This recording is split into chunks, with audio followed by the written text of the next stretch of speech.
Adam, thank you very much for joining us. We really enjoyed the film. It's and the ending is quite extraordinary. We'll get to that shortly. Um, so, if for anyone that's not seen the film, pitch us the story. Uh, Jack's job is Jack works for a real estate company. His job is going into recently vacated units, cleaning and fixing them up and getting them ready to be rented again. He gets sent to a troubled property where they can't keep it. Everybody who rents it breaks their lease early, uh, and is told to try to figure out why that is. He gets there, discovers that the place is haunted, and falls in love with a ghost. Right now, my understanding is, Adam, that your background is in comedy. So, going back some years ago now, and as a Yes. debut feature, this is quite I know it's not horror, but it's a bit of a tangent to go to this, is it not? What was the attraction, rather than not sort of continuing along your usual furrow of comedy? Um, Something I've kind of learned over the last few years of writing screenplays that you know got an increasing amount of attention was that my so much of my humor is based in just being uncomfortable with emotion. And so it's always kind of there in whatever I write. There's always humor just because that's kind of how I process things. um, in the case of A Ghost Waits, I came to horror very late. um, I Matt Taylor, who has co-story on the film, in my 30s, I met him in my 30s. He, whenever I was visiting, he would kind of take it upon himself, like, you don't know, you haven't watched any of this stuff. Because when I was a kid, I saw the Nightmare on Elm Street movies, but that was pretty much it. Um, and so he made it a project that anytime I visited, I was going to watch a bunch of horror films. And doing that, watching Sisters and Halloween and Serbian film and all kinds of stuff. I was really struck by how elastic the genre was. How and now I feel like it's a conversation that's being had all the time of, oh, is this really horror? Is this elevated horror? Like, horror is what scares you. Charlie Kaufman said that his film Synecdoche, New York was born out of a meeting at Sony where Sony called in him and Spike Jonze and said, we want to make a horror movie with you guys. That's it. Like, you just go off and, like, whatever you think is scary. And Charlie said, well, what scares me most is the relentless progression of time. And so that's what Synecdoche, New York is about. Yeah, I think horror. This is not even just horror. Tends to be a point of entry for a lot because it has a very low cost of entry. It's why it's such an evergreen genre, more so than any other, really. There's just an audience. It's like stand-up comedy or punk. If you love stand-up comedy, you just go to all the stand-up comedy that you can. You listen to all that you can, and even if it's bad, there's a rhythm there that you really like. Punk, like, you're not even, you're there for the aesthetic, you're there for the community, you're there for so really great punk. And they had a similar thing, like with the Clash, where people are like, is the Clash really punk? Because they had mainstream success. I was attracted to the genre because of that elasticity and the kind of what I kind of learned is that genre storytelling is opera. The metaphor is what's important, and especially if you can ground it. And if you can find a way to really explore all these emotions, and have a catharsis and everything. And horror is kind of what gets people in the door. Like, we probably wouldn't have played Fright Fest if it weren't a horror film. And thank God we played horror Fright Fest, because it changed everything for us. Yeah, it was a cool challenge. I hadn't written a horror film before. Well, I kind of had. I wrote an existential horror film, but this was much more traditional. And it was just really fun because, like, half the fun of this is, I get to tell a story that hasn't been told before.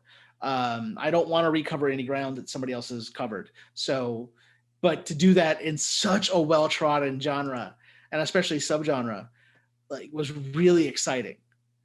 So yeah, that's kind of how that started. So this is your debut film as sort of Mhm. writer director, and never an easy thing to make as a debut, to Right. raise the money. I'm just wondering how. I mean, I know it is low budget, but nonetheless, there is still money that's got to Mhm. be raised, and I'm just wondering how easy that was and how you went about raising the money. It was actually very easy. People always think I'm joking with that. I am not. I am being very serious. Um, McLeod and I had spent a year trying to make another movie, and that didn't happen. But in the process of that, we had met MF Thomas, and he was really excited to make something. He was really excited to invest in a film, and he was talking to our mutual friend Nick Thurkettle one day, and I had just had the idea. I just had like the start of the idea for Ghost Waits, and I had told Nick about it, and so he asked Nick, what's going on with Adam? I was like, oh, that movie fell apart. They couldn't raise the rest of the budget, but he just had this weird haunted house idea. And we got on the phone, and I talked him through the story, and he was like, yeah, that sounds good. I'll write you. I can invest this amount of money. And my mom had said for a while that once I had a number, because I've wanted to make a movie my entire life. So she had said, once you have a number, let me know. And if we can help, we will. So I called her and I said, I have this amount of money. If you can match it, I'm pretty sure I can make a movie. And she talked to her husband. They talked to their accountant, and she called me back. I was at Plum Street Cafe in downtown Cincinnati with my friend Brian Price, and she said, we can do it. We'll send you the money tomorrow. And I said, thank you, and promptly started crying. And then realized, oh shit, that means I have to write it. So we had it's one of those strange cases in an independent film where we had the budget before we had a script, and I was just writing by the seat of my pants. But yeah, it was.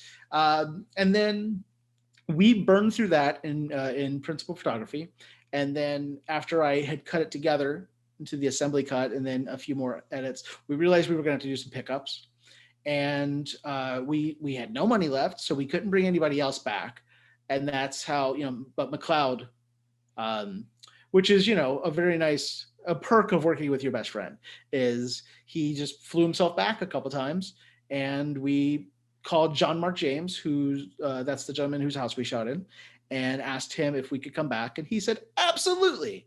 Um, there's a few people without whom this movie just does not exist, and John Mark James ranks very high on that list. His patience with us was just amazing, Uh, because he just you should not let anyone shoot a movie in your home. It's a horrible idea, but yeah. he was just down. So yeah. No, I'm glad you mentioned that about John Mark James, because I was coming on to the house itself. It's always, a location. It's almost a character in itself. And as you say, quite rightly, if a location manager comes around to your house, don't let anyone shoot in your house. So, Yeah. how did you find the house? How did that come about? Tell me about the house. Um, John and I were social media friends. We had met, I want to say once or twice, maybe. Um, and I posted just, I use social media a lot actually to find people. And I just posted like, hey, we're looking for locations. And so, and Chenny Chen did the same thing. And so we looked at a few places, and there was one house I remember McLeod and I going to check out, and it was gorgeous. I mean, just ridiculous. It would have been a blast to shoot in, but we never would have been able to do the pickups. Was this just But so? John, Sorry, was this go just ahead. sort of knocking on someone's front door and saying, "We're a crew. We'd love to film your house. Can we have a look around?" I don't know how Chenny found them, but and it may have just been she was looking at because I know we looked at Airbnbs and stuff like that. Yeah. I don't know exactly how she found them, but they had just gotten back from vacation, like a family vacation, so all their stuff was still packed in their car, and they're just like, yeah, if you want. I mean, this was like right before shooting too. They're like, yeah, if you want to just take it over, like we'll just check into a hotel, and we thought about like that would be really cool, but we couldn't afford it. And so, like I said, John had seen stuff going on social media, and he had reached out saying like, yeah, if you need a place to shoot, like you're welcome to my house. And I'd gone over and used my little GoPro and did a kind of a location scout video so that everybody else could see it. Yeah. And it just, yeah, like the more we talked about it and the more we talked about what we needed, it was the best option. It was because I knew that I wanted it to be not too furnished. Like it should be furnished, but it shouldn't be overly furnished, which obviously the other places that we looked at would be very furnished. And this one, because he had just moved into the house, was in a semi-finished state. And it kind of worked. It felt right for what we were going for. Yeah. So I was like, yeah, you know what? Like this is, it might not be the most visually striking house that we looked at in terms of both interior and exterior. But one of the things McLeod and I, we talk about it a lot, like one of our crucial lessons on this movie is the crucial questions that we've learned to ask is, it's a good idea, but is it the right idea? And even there may have been other places that would have, oh yeah, I can see why when she talks about loving it, it's like, oh, yeah, you first shot and you're just like, I want to live in that house. But this one just felt so right. And John his passion for the project rivaled our own. He was so into it and so excited that, yeah, it was just, once we had that, and like I said, it was always there for us. So how long did you shoot in the house for? Principal photography was 12 days. So of those 12 days, we shot in the house probably 9. Well, it's here, Covington. So I think 9. And then there were 2 sets of pickups, each of them, I think 3 to 4 days. And that was completely in the house. So all told, probably 16 days. Oh, right. Okay. Horror films now. I've sort of interviewed a few sort of horror directors over the years, and nearly all of them have a story about the creepy thing that happened on set. Did you have anything along that lines? Not that I can recall. But to be honest, our crew was maybe 6 people. So I was far too busy to notice anything that wasn't like directly movie related. So I don't recall, although it's funny, this isn't production, but post-production, I was editing, and when you're editing, you live in the world of the movie and of the story. Yeah. And so I was home alone, entire apartment to myself. It's night, it's dark out, it's everything, quiet. And I heard a sound coming from downstairs. And I remember thinking in the moment, like, I know that's probably water, but like, not cool, apartment. Like, I'm editing a ghost story. Can you not make noises right now? But no, there really wasn't. And possibly, because it's not a strict horror film, it was a very fun experience. Yeah. Natalie's hilarious, McLeod's hilarious. And I don't know if you've spent any time on film sets, but like, you get very punch drunk, and so it's just, you're making really crude jokes, and the F word is every other word that people say, and and it's just, but it was so much fun, and we kind of left ourselves open to, like, if something presented itself that seemed like it would enhance, that would be really fun, we tried to include that. So I feel like there's a lot more of those stories than like, oh yeah, there was a time when, we saw the little boy and then he wasn't there, and that little boy died 30 years ago. Yeah, we didn't have any of that, sadly. So the ending, without spoiling anything, it did take me by surprise, and it, for me, it really makes the film, that end. But my understanding is that was not the original ending. You had a different ending in mind. Can you talk about that without giving anything away? Sure. I think so. The original ending, and this was very early on, I honestly don't even know if it ever made it to the script stage. But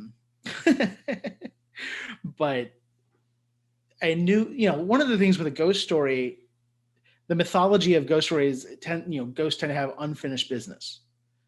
And so that was kind of the first idea that I was running with, in terms of Jack and Muriel.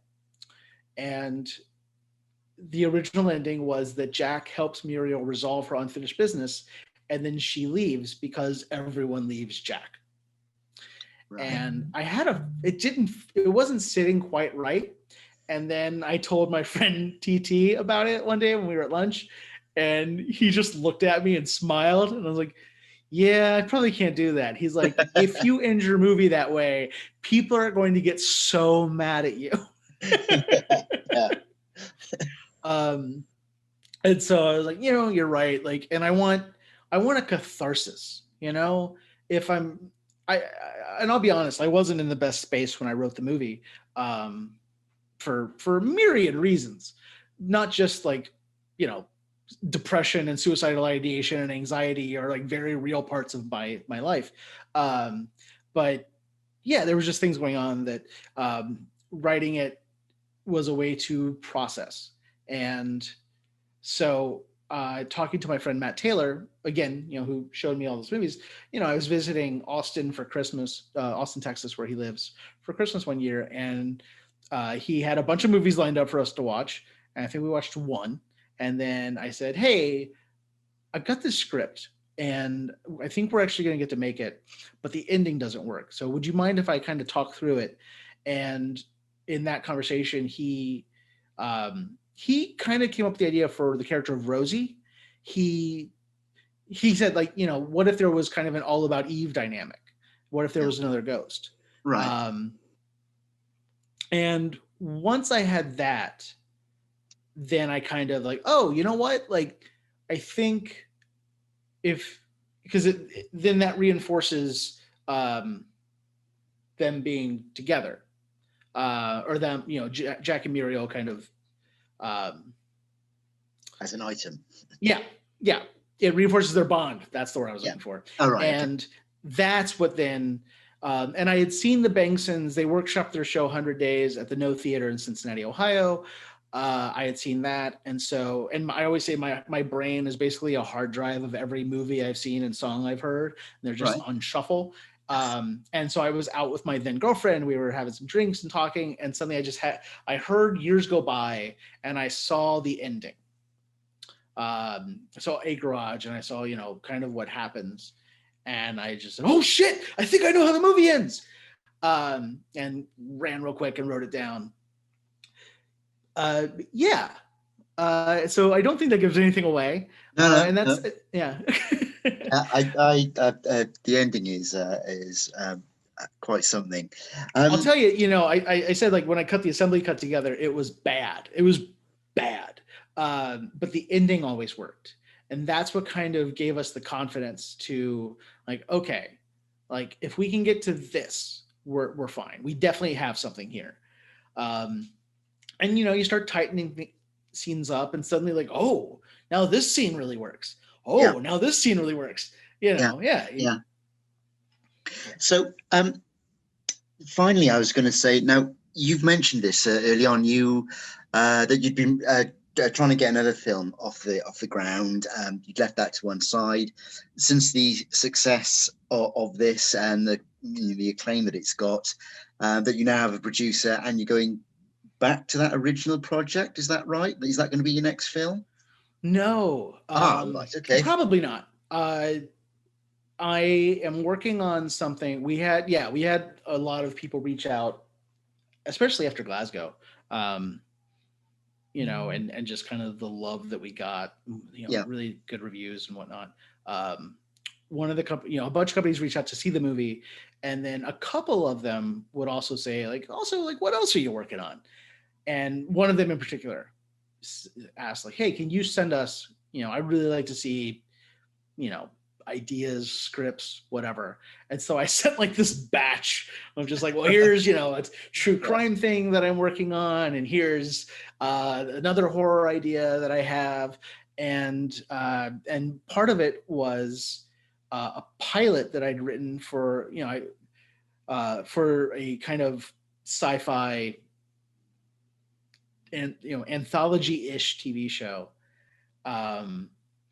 And at some point I had realized that nobody was looking at me to make a pilot, but people were looking at me to make independent films. So I should maybe turn that pilot into a feature script. And so I kind of pulled my favorite subplot from it. And I think I had always intended to like go back and flesh it out and keep kind of like, okay, the ending of the story in the pilot will be the ending of the story in the feature.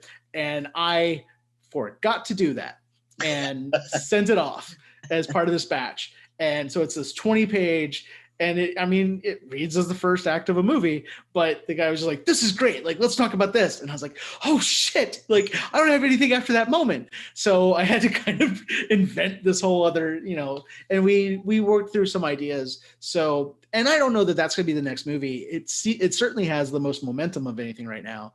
But the one that we were trying to make, it's a very hard,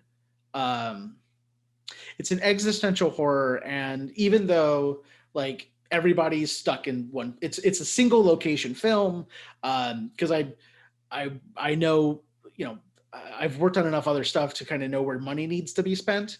So it's like, well, if you can keep everything in one location, that greatly reduces budget. You don't have to do a lot of company moves, obviously. But it's a very difficult, because the